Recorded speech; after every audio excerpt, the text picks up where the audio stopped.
For over 40 years across Europe, we have worked on the assumption that we should start by identifying problems if we're serious about addressing them.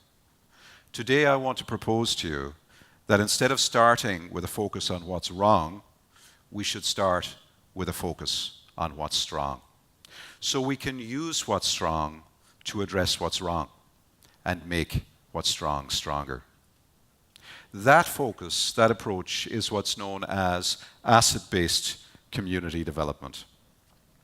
Now, there are two ways of knowing things in the world.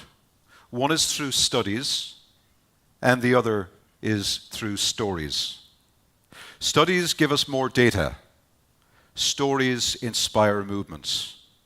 I think today we're here to think about inspiring a movement. But I want to also argue that neighborhoods are the nurseries of democracy. They are the seedbed of peace, of reconciliation, and of community building. They've just grown rusty. Because for over 30 years, instead of investing in building community capacity and relationships, what we have done in the name of social care across Europe is to identify target groups like the youth at risk, the frail elderly, the ex-prisoners. And what we've done largely to these neighborhoods is we've brought together these groups of individuals that we see as problem people, and we have provided programs and services to them.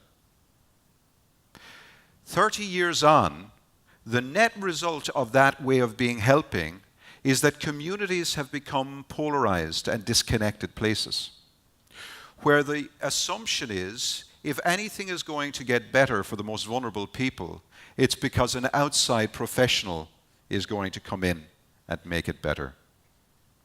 And it's very hard across Europe to find moments in time when we can empirically test the capacity of neighborhoods to address social problems.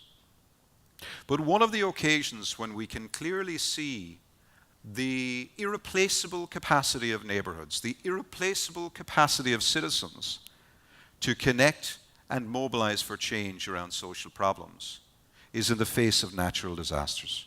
Sometimes, as I've said already, stories are the best way to make sense of social change. You see, in truth, people don't care about our evidence. They don't care what we know until they first know that we care. And one of the ways of showing people that we care is listening carefully and hearing them into expression around their stories. When we start the change making from inside out rather than outside in. So many people who are poor or who have been labeled by their deficiencies believe the only way things will get better is if somebody from outside comes in to make them better. But the real change happens when people actually start looking at what's within them and around them and how they can use that as the primary investment for the change.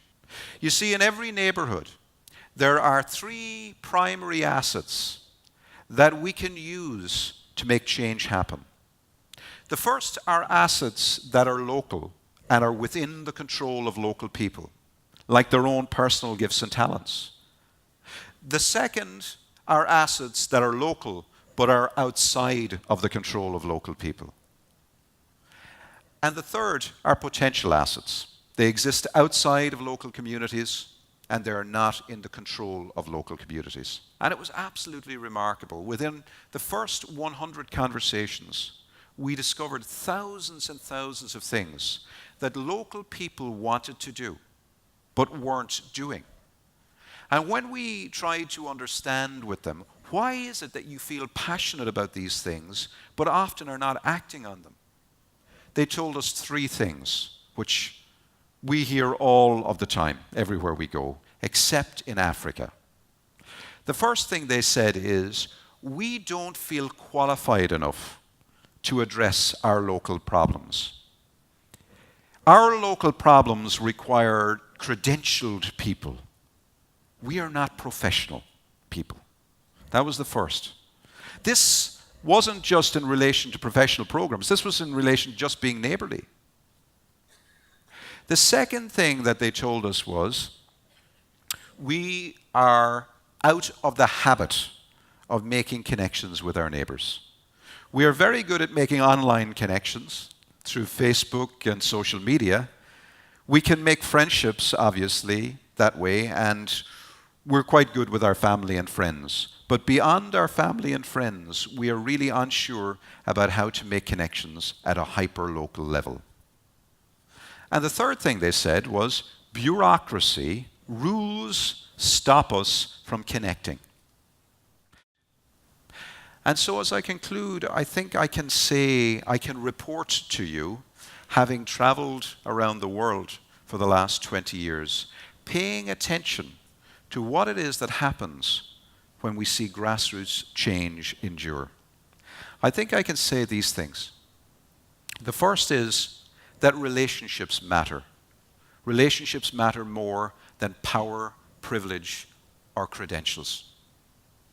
That relationship is what grows power, nothing else. The second thing I think I can say is that place matters. We have a lot of programs that do not pay attention to place, but places where everything comes together and where people live their lives. The third thing I can share is that a focus on people's strengths rather than a focus on people's deficiencies is really, really significant if we're serious about inviting people to be partners in the change that they seek. I think the other thing that's really important to say, and a fourth point that I can share, is it matters who is driving the change. If we as professionals are all the time driving the change, then we're the ones who have to hold and shore it up. And it's not sustainable. The only change that is truly sustainable is community-driven change. And the fifth thing that I can share and report to you is that social justice matters. There are people at the edge of every single community who are exiled, who are excluded, who are not recognized for their gifts.